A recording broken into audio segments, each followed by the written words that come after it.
Bueno, buenas tardes, ¿cómo andan? Una clase más, creo que esta es la última, ¿sí? Por lo menos que vamos a desarrollar módulo temático, después seguiremos, si necesitan aclarar algo, o haremos algún que otro Zoom. Pero bueno, esta es la última clase ya del módulo temático del cuatrimestre, ¿sí? Así que lo que vamos a ver hoy, nosotros lo denominamos comunicación y tecnología, porque en líneas generales tratamos de darle un contexto a lo que es la actualidad de la tecnología, ¿sí? Que ese contexto lo van a poder sacar del texto de Matelar, ¿sí? El texto de Matelar nos contextualiza un poco en el tiempo y el espacio, ¿sí? Y después el texto de Roman Guber nos propone ver, desde nuestro punto de vista, claro, la tecnología, pero desde un lugar que nosotros creemos más amplio y más útil para poder analizar no solo los procesos que estamos viviendo ahora, sino los procesos que están por venir, ¿sí? Porque ya van a ver ahora cuando entremos en el texto, hace una revisión histórica de cómo fue evolucionando y qué tensiones fue generando la comunicación en torno a la tecnología, ¿sí? Pero bueno, para empezar vamos a ver la bibliografía de esta clase, como les dije, es el capítulo 7 de Matelar, que lo vamos a usar como contexto para poder entender nuestro actual contexto en donde se desarrollan las tecnologías, ¿sí? Y después el texto de Roman Guber, Claustrofilia versus Agorafilia en la sociedad postindustrial, que nos propone algunos conceptos que nosotros creemos interesantes para analizar la relación entre comunicación, espacio público, espacio privado, tecnología, etc. ¿Sí? Vamos a empezar con el contexto un poco que propone Matelar, ¿sí? Matelar propone este contexto de las nuevas tecnologías o tecnologías de la información, ¿sí? Se desarrolla a partir de los años 60, 70, ¿sí? Hasta ahora, cuando más vertiginoso se vuelve la implementación de la tecnología, sobre todo con la creación de la televisión. La televisión revoluciona los medios de comunicación de masa, ¿sí? Entonces, este nuevo contexto o el contexto actual de la comunicación que propone Matelar nos dice que hay nuevos actores que empiezan a aparecer, ¿sí? Y la internacionalización, esta idea de lo internacional, de lo global, ¿sí? Ya no es lo mismo en los tiempos de las teorías anteriores, donde hablábamos de dependencia e imperialismo, ¿sí? ¿Por qué no es lo mismo? Justamente porque estas nuevas tecnologías influyen de manera muy clara, no solo en la circulación de información, sino que tienen otras implicancias que después vamos a ver con Roman Guber, ¿sí? Y sobre todo la tecnología empieza a configurar algo muy interesante que dice Matelar, estos territorios abstractos, ¿sí? Cuando llamamos territorios abstractos nos referimos a lugares que no tienen una homogeneidad geográfica, ¿sí? Sino que tienen una homogeneidad virtual, digital, tecnológica, si quieren decirlo de alguna manera. Por ejemplo, hay espacios no sé, en redes sociales, en foros, en las redes en general, que nos agrupan bajo determinados intereses, ¿sí? Por ejemplo, no sé, un foro de fanáticos de la marca Renault de autos, ¿sí? O un foro de fanáticos de tal serie, ¿sí? Bueno, en esos espacios, que no son espacios geográficos, sino que son espacios virtuales, nosotros nos agrupamos y nos generamos relaciones sociales en torno no ya a estas viejas configuraciones de territorios geográficos, sino que son territorios que se configuran desde otro lugar, ¿sí? Digo, podemos estar en un mismo foro, un japonés, un argentino, un alemán, un brasilero, ¿sí? A eso me refiero con que nuevos territorios con nuevas configuraciones, ya no solo la configuración física, sino que la configuración digital o tecnológica empieza a agruparnos y a generar estos territorios abstractos, ¿sí? También se empiezan a experimentar en esta idea del avance de la tecnología tensiones entre lo micro y lo macro, ¿sí? Cuando hablamos de lo micro y lo macro, también hablamos de lo local y lo global, ¿sí? Esta idea de globalización se da en un marco de liberalización, ¿no? La globalización siempre está entendida en un término positivo, y por ahí nosotros, o lo que plantea Matelar, es empezar a repensar esta idea de liberación, ¿no? Estoy complicado hoy, pero bueno, yo estoy cansado. A mí también me cansa todo esto. Digo, ayer dimos una clase en donde también estábamos todos medio agotados, ¿sí? Pero bueno, ténganme paciencia. Esta tensión entre lo micro y lo macro, ¿sí? Entre lo local y lo global, se da en un contexto de globalización, como decía, ¿sí? Y esta idea de liberalización, ¿sí? También se da por las reglas del mercado. Digo, todo el contexto de las nuevas tecnologías o la explosión tecnológica se da en un escenario en donde el capitalismo se despliega al máximo, por decirlo de alguna manera, ¿sí? No solo a nivel económico, sino que configura otras áreas también del pensamiento, ¿sí? Yo acá puse como para tener en cuenta que el contexto en el cual se dan estas tecnologías, el capitalismo es pensado como lo posible, ¿sí? Y no solo estructura la dimensión económica, sino la cultural, la social, etc. ¿A qué me refiero como lo posible? Como lo único posible, como único sistema de organización cultural, ¿sí? Económico, social, ¿sí? Que más allá de las críticas que podamos tener hacia el capitalismo, es el sistema, como dice otro autor, Slavoj Žižek, es el sistema más exitoso de organización social en la historia de la humanidad, ¿sí? Después vamos a emprender críticas hacia el capitalismo y hacia la estructura de desigualdad que plantea por esencia, pero tenemos que coincidir en que, nos guste o no, es un sistema que, digo, éxito lo mido en relación a lo que ha perdurado en el tiempo, ¿no? No en relación a la equidad que ha generado, o si ha generado mejores condiciones de vida para todos, ¿sí? Que generó mejores condiciones de vida, seguro. Para todos es un poco discutible, ¿sí? Entonces, como les decía, esta idea que conlleva el capitalismo, ¿sí? Es una idea de desarrollo infinito, ¿sí? Acá lo que les decía antes, el capitalismo como único modo posible de vida, ¿sí? De capitalismo como lo que estructura nuestra dimensión significante, ¿sí? Entendemos al mundo mediante muchas reglas que propone el capitalismo, ¿sí? Desde la propiedad privada, que no solo se extiende a los bienes materiales, sino que también aplicamos esa noción de propiedad privada a muchas otras cuestiones que no tienen que ver con lo material, ¿sí? ¿Se acuerdan cuando veíamos con Canclini un poco lo que somos, lo que consumimos, ¿sí? Esa idea de que el consumo y el capitalismo no solo estructura la dimensión de donde adquirimos bienes materiales, sino que estructura otras dimensiones, ¿sí? En los 80, 90, 2000, ¿sí? Las problemáticas están más atentas a las lógicas de estas palabras son dificilísimas, lógicas de reterritorialización, ¿sí? ¿Por qué? Porque justamente, otra vez, esta idea de que se han generado entornos o espacios geográficos abstractos, ¿sí? Tienen que ver con esta idea de desterritorialización, ¿sí? En los 80, 90 y 2000 se empieza a ver esta problemática y se empieza a entender o se empieza a pensar, ¿sí? Cómo reterritorializar, ¿sí? Nuevamente algunos espacios, ¿sí? Sobre todo estos procesos de mediación entre las lógicas globales y locales. Vieron que siempre hay una, o por lo menos desde las teorías de la dependencia, ¿sí? Desde las corrientes latinoamericanas empieza a haber una tensión entre las lógicas globales y las lógicas locales, ¿sí?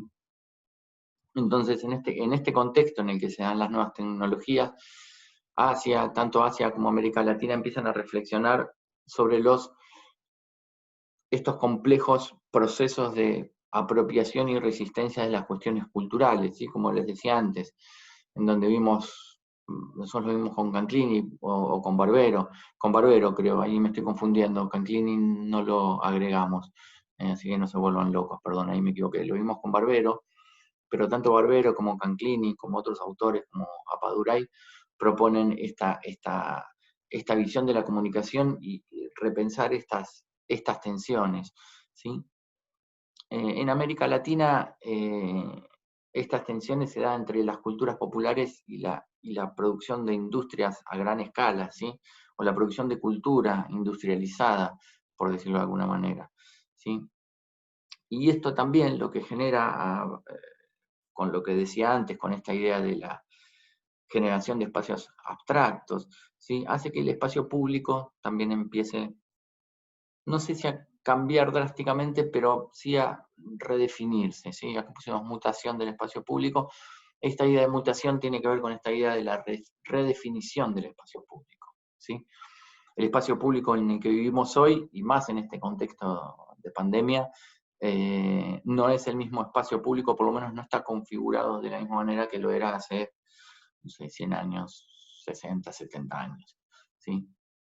Entonces, la multiplicación de las formas de comunicación que se tienen, perdón que me está sonando el teléfono,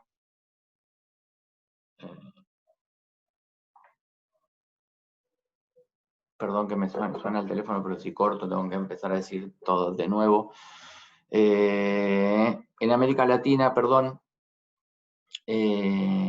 estos análisis otra vez giran en torno a lo local o a las culturas populares y la industrialización de la cultura, ¿sí?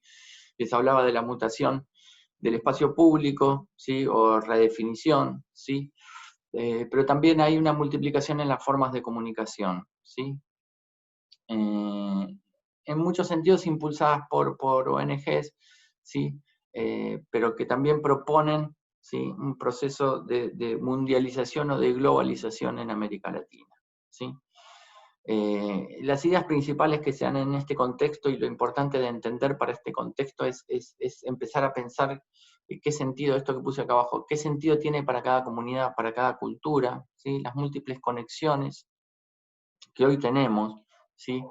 Y que constituyen esta trama de la mundialización, ¿sí? La idea es tener una lectura crítica sobre estas múltiples redes de conexión, ¿sí? Por eso pusimos acá cómo se resisten, adaptan o sucumben a ellas, ¿sí? ¿Por qué? Porque partimos de lo que decía al principio, la idea de globalización como horizonte único. Nosotros como profesionales de la comunicación estaría bueno que al menos tengamos una mirada crítica, ¿sí? No para estar definitivamente en contra, ni apoyarla totalmente, pero sí para tener una mirada crítica y poder abordar pros y contras y tener una mirada un poco más equilibrada en torno a los procesos de las nuevas tecnologías, ¿sí? Este es un poco el contexto que da Matelar, como para entender este textito, digo, no porque sea menor, sino porque considero que es un texto corto, pero bastante potente, donde se desarrollan estas ideas de claustrofilia y agorafilia de Roman Guber, ¿sí? Ya partiendo de la idea de claustro y de ágora, ¿se acuerdan el claustro qué es? El claustro es lo que es hacia adentro, y el ágora, ¿sí? La plaza, ¿sí? El afuera, ¿sí? Estos dos conceptos ya plantean esta tensión entre el adentro y el afuera, ¿sí? Que lo vamos a ir viendo a lo largo de la clase, pero digo, ya desde la definición de claustro y agora podemos entender cuál es cuál, ¿sí? El texto para nosotros es interesante porque plantea una revisión de cómo fueron evolucionando y generando tensiones los procesos tecnológicos. Y para mí es fundamental porque me parece que amplía nuestra mirada en torno a la idea de tecnología que nosotros tenemos. Nosotros hoy creemos, digo, porque está naturalizado y porque lo vemos así, y es porque es una mirada de nuestro tiempo también, ¿sí? Que la tecnología solo tiene que ver con la comunicación o con lo que hoy llamamos la digitalización, ¿sí? Pero en realidad ya hubieron muchos adelantos tecnológicos que han avanzado y han provocado tensiones similares en la misma dirección, ¿sí? Desde la imprenta, por ejemplo, ¿sí? Todas las tecnologías de comunicación de masa han sido creadas para potenciar el consumo privado, ¿sí? Salvo el cine y el cartel, ¿sí? Que el cine y el cartel ahí se proponen como alternativas de lo público, ¿sí? Pero la mayoría de las herramientas de comunicación o las tecnologías que se desarrollaron tienden a potenciar el consumo privado, ¿sí? El correo, el telégrafo y el teléfono, luego la televisión, pero en especial estos tres desarrollos tecnológicos marcaron un hito en la historia, ¿sí? Ya que fueron las primeras tecnologías que pudieron ahorrar o eliminar, de alguna manera, el desplazamiento geográfico y físico de las personas para comunicarse, ¿sí? Digo, piensen que antes, digo, era necesario trasladar nuestros cuerpos, ¿sí? Trasladarnos para poder comunicarnos, ¿sí? Con estos tres inventos ya no es necesario ese desplazamiento, ¿sí? Y eso generó también una nueva visión de lo que es la comunicación, ¿sí? Las nuevas tecnologías, otra vez, y lo que veníamos diciendo, generan una tensión entre lo público y lo privado, ¿sí? Cualquier desarrollo tecnológico que vaya en ese sentido va a generar una tensión entre lo público y lo privado, ¿sí? Público y lo privado, la masificación, la atomización, ¿sí? La comunidad, la privacidad, ¿sí? Siempre están esos dos polos tensionando entre estas cuestiones, ¿sí? Entonces, nosotros lo que les decía antes, entendemos a la tecnología o la interconexión tecnológica, o por lo menos con una visión un poco más amplia que intentamos darle, ¿sí? No solo a las nuevas, sino a estas cuestiones que tienen que ver con desarrollos tecnológicos que nos proporcionaron otro tipo de energías como el gas, la electricidad, el agua. Piensen que esos desarrollos tecnológicos también generaron rupturas y avances en la forma de ver la comunicación, ¿sí? Más allá de que no se dediquen exclusivamente a la comunicación o a la transmisión de información, sí transmiten energía y generan, ¿sí? esta tensión entre lo privado y lo público, ¿sí? Por eso dice que estos desarrollos lo que potenciaron es que los ámbitos hogareños estén cada vez más aislados, ¿sí? Y que posean a su vez mayor autonomía, ¿sí? Del exterior, ¿sí? Piensen en la vida en la Edad Media y piensen en la vida hoy, ¿sí? Piensen que en la vida de ni siquiera de la Edad Media me estoy yendo demasiado atrás, piensen hace 100 años, ¿sí? 100 y pico de años. Cualquier suministro energético, incluso la comida, requería que las personas tengan que salir de su casa, ¿sí? Para administrarse ese suministro, ¿sí? Hoy ya casi, digamos, ¿qué cosas? La pregunta sería inversa, ¿qué cosas no podemos hacer desde casa, no? La mayoría de las cosas las podemos hacer desde casa gracias a estas conexiones o avances tecnológicos, ¿sí? Por eso este texto lo que propone es revisar este proceso que va desde la conexión de las redes de energía a la conexión de fuentes de información, ¿sí? Porque en definitiva todos generaron un impacto casi en la misma dirección, esta idea de los ámbitos hogareños, las casas, los hogares cada vez más aislados y cada vez más autosuficientes, ¿sí? O más independientes del exterior, ¿sí? Y acá desarrolla una idea que a mí me parece muy interesante y muy potente, esta idea del hogar asociada como una cueva aterciopelada, ¿sí? Una cueva aterciopelada, lo de aterciopelado se refiere más a lo confortable, ¿sí? A eso que es suave, que nos permite confort, ¿sí? Y cueva, bueno, porque es nuestro refugio, ¿sí? En este contexto también la tecnología o estos diferentes avances tecnológicos también fueron símbolo de estatus y prestigio social. Yo recuerdo que en la década del 80 yo era muy chiquito y había pocas casas en la cuadra con teléfono, ¿sí? Generalmente las casas que más poder económico tenían eran las que habían solicitado y habían podido tener el teléfono. El teléfono también en su momento fue un sinónimo de estatus y prestigio social, ¿sí? La televisión, luego la televisión color, ¿sí? La radio también en sus inicios, ¿sí? Todos esos procesos de evolución tecnológica marcaron estas tensiones y estas características casi en un mismo sentido, ¿sí? Lo interesante de estos avances tecnológicos es que rompen esta idea, o rompen, por ejemplo, con las leyes de la física tradicional, ¿sí? Esta idea que les decía antes, que podamos, para comunicarnos no necesitemos transportarnos, ¿sí? O que podamos compartir, por ejemplo, una conferencia de alguien estando en países diferentes, provincias diferentes, no estando en un mismo lugar, ¿sí? Digo, eso conceptualmente rompe la idea de, digo, yo acá pongo física tradicional en el sentido de tener que desplazarnos para comunicarnos, ¿sí? Ya no hace falta desplazarse para comunicarse, ¿sí? Entonces, el texto propone distinguir entre dos tipos de información, perdón, de comunicación, ¿sí? La informativa, ¿sí? Que tiene que ver más con estas nuevas tecnologías, ¿sí? Y la sensorio-afectiva, ¿sí? Que las define como aquellas que las tecnologías merman, ¿sí? No que anulan, sino que merman, no potencian, ¿sí? En este contexto también es interesante, el texto da unos párrafos en torno a la relación con el otro, ¿sí? La relación con el otro se vuelve una relación cada vez más hostil, el otro empieza a ser visto como un enemigo, sobre todo porque el entorno o el ámbito exterior empieza a ser más hostil, ¿sí?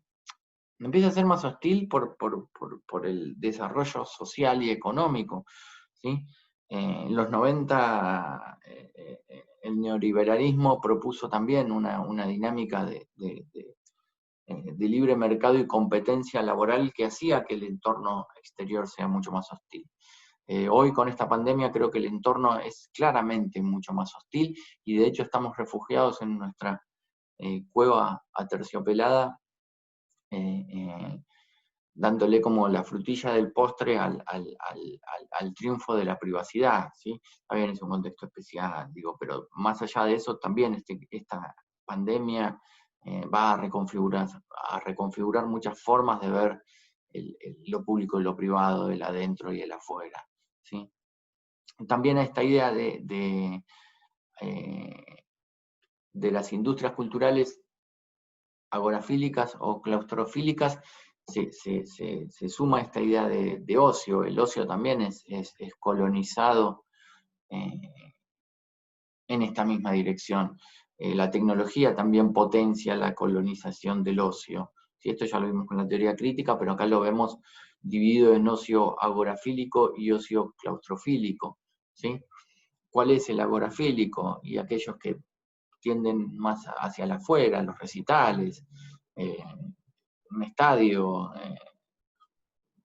una reunión X sobre, no sé, estos chicos que se reúnen para disfrazarse, digo, cualquier evento social que tienda a reunirnos en un lugar para compartir intereses, tiende a lo agorafílico, ¿sí? Y el claustrofílico tiene que ver con el entorno que nosotros tenemos con nuestros aparatos tecnológicos, ¿sí? La computadora, el teléfono, la tablet, el televisor, ¿sí? Estos fetiches tecnológicos, ¿sí? Que se vuelven el centro del hogar búnker. Esto es muy interesante cuando habla del centro del hogar porque no es una metáfora. Piensen en la distribución. La televisión, por ejemplo, cambió sustancialmente la organización física de las casas, ¿sí? De la distribución de los muebles. A partir de la televisión, todos los muebles se dispusieron mirando a la tele, ¿no? La tele como el centro del espacio en donde estamos, ¿sí? La tele en la cocina, la tele en el living, ¿sí? Pero todos los sillones, las sillas y todos los elementos que acompañan los muebles del hogar están apuntando hacia la televisión, ¿sí? En la privacidad, ¿sí? Este consumo cultural es potenciado por la autoprogramación, ¿sí? Y que aparece con como una idea de libertad. Me refiero a autoprogramación, a esta idea de, en mi lugar, en mi casa, en mi hábitat, yo elijo libremente mi entretenimiento, ¿sí? Después vamos a ver si es tan libremente, pero sí hay una capacidad de elección, ¿sí? En esta idea de yo seteo y recibo y hago zapping y selecciono, pongo links, el contenido de entretenimiento que yo quiero, ¿sí? No solo de entretenimiento, sino informativo también, ¿sí? Hay otro factor interesante que también se da en nuestra época que tiene que ver con el sedentarismo. Las nuevas tecnologías también, en algún sentido, al invitarnos a esta cueva terciopelada, también fomentan el sedentarismo. Esto sumado a dietas hipercalóricas, nos obliga a ocupar gran parte de nuestro ocio, ¿sí? Que antes no era ocupado porque la actividad física ya estaba de alguna manera incluida en el trabajo, ¿sí? O en el desplazamiento que necesitamos hacer para conseguir determinadas cuestiones que tienen que ver con la energía. Esto nos obliga a ocupar gran parte de nuestro tiempo de ocio en actividades físicas, dice, energéticas e improductivas. Improductivas para lo material, ¿sí? Para el desarrollo económico, ¿sí? Hacemos ejercicio solo porque no lo hacemos, o salimos a correr, ¿sí? Solo porque no salimos a correr durante el día y en algún lugar, en algún momento, en algún lugar del día nuestro cuerpo necesita hacer ejercicio. Bueno, ese aislamiento que nos proponen las nuevas tecnologías tiene que ser compensado de alguna manera haciendo estas actividades que las denomina improductivas, ¿sí? Y acá puse como para destacar la cultura del trabajo y del ocio claustrofílico, ¿sí? Como agente desocializador, ¿sí? Y promotor de un repliegue narcisista sobre el territorio hogareño.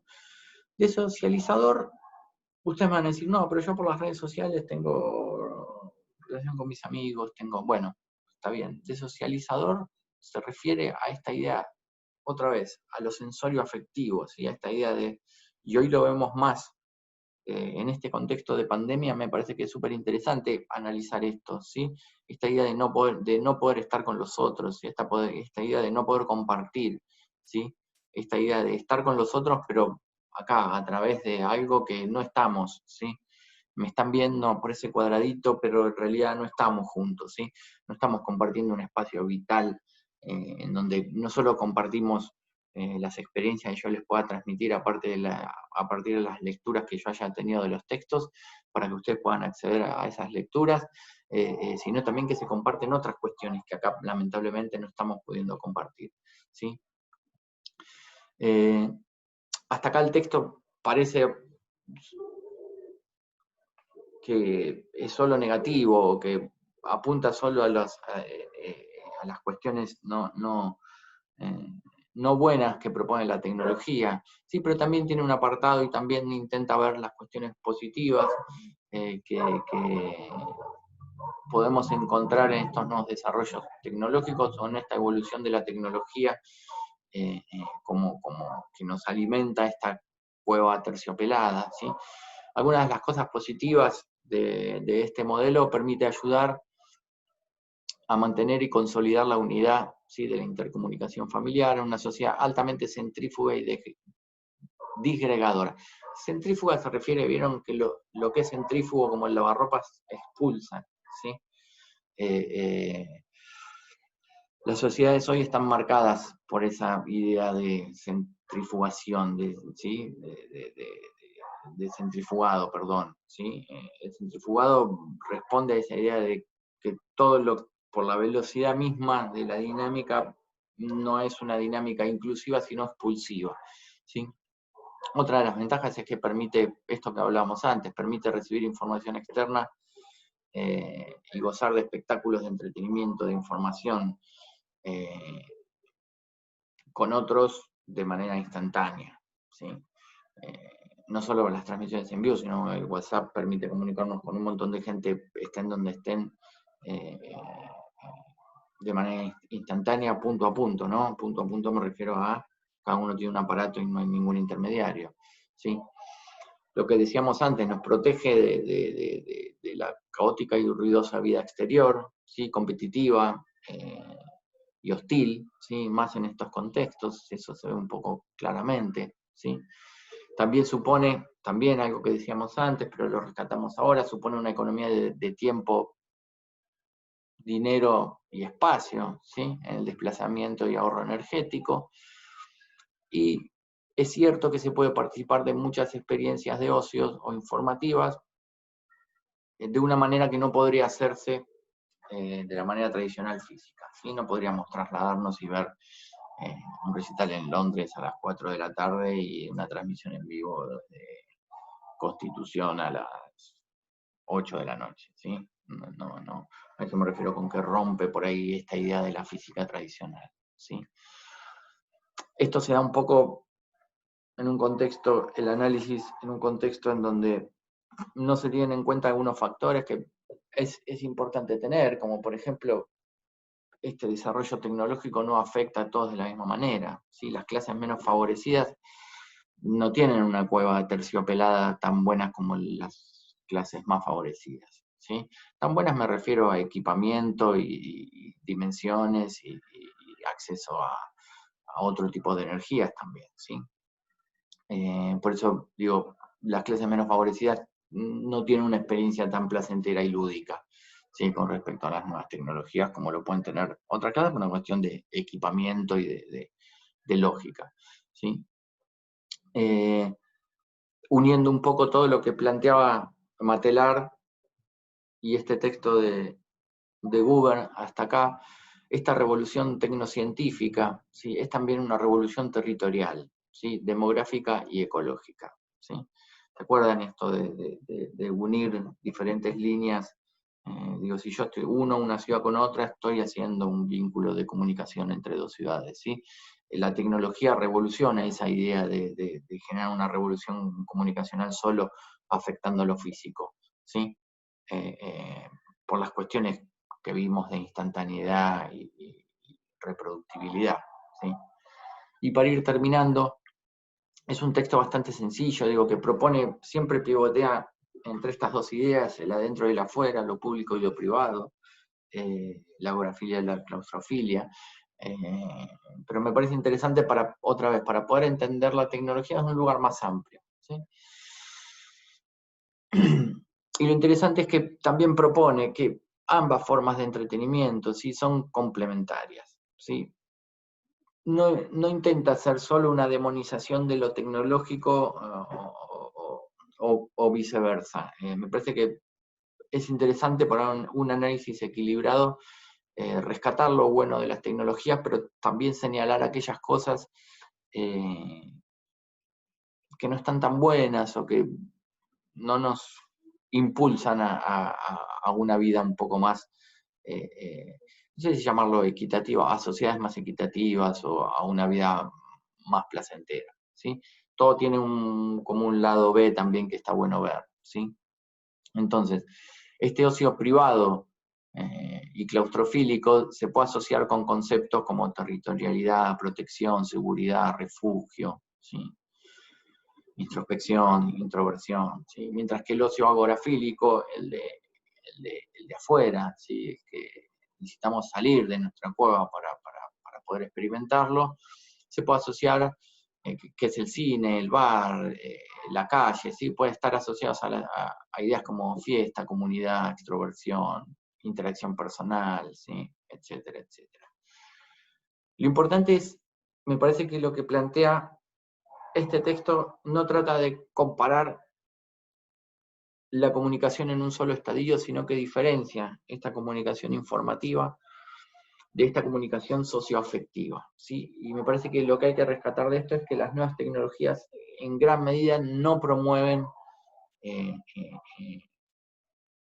la generación de estas últimas, ¿sí? De las experiencias socioafectivas, ¿sí? No quiere decir que por eso esté todo mal con las nuevas tecnologías, sino que es un aspecto que hay que tener en cuenta para poner en la balanza cuando uno hace un análisis, ¿no? Para concluir un poco como recomendación, ¿no? Lo que propone el texto es que las políticas públicas culturales, ¿sí? Deberían incentivar el ocio agorafílico hacia afuera, ¿sí? ya que del otro, del claustrofílico, ya se encargan las grandes industrias del sector electrónico o electrodoméstico, ¿sí? Bueno, hasta acá un poquito estas ideas de tecnología, adentro, afuera, claustrofilia, agorafilia, lo público, lo privado, ¿sí? Para pensar un poco la comunicación en un contexto actual, de nuevas tecnologías. Pero otra vez, fíjense que lo interesante es tener una visión macro acerca de la tecnología. Lo interesante es no ver este proceso como único y primero, sino entender que este proceso ya pasó de alguna u otra manera con algunos u otros adelantos tecnológicos y el pensamiento fue en un sentido similar, ¿sí? O la tensión entre lo público y lo privado siempre estuvo presente. Eso me parece que nos puede dar herramientas para analizar cualquier nuevo proceso tecnológico que ocurra de acá en más, ¿sí? Así que bueno, la invitación a que lean el texto, preguntas y comentarios como siempre, nos consultan y las evacuamos o por el grupo o por los comentarios de la página o bien por las clases que quedan que haremos virtuales o por Zoom o por alguna de estas herramientas que estamos usando. Bueno chicos, muchas gracias nuevamente por escucharme y buen fin de semana.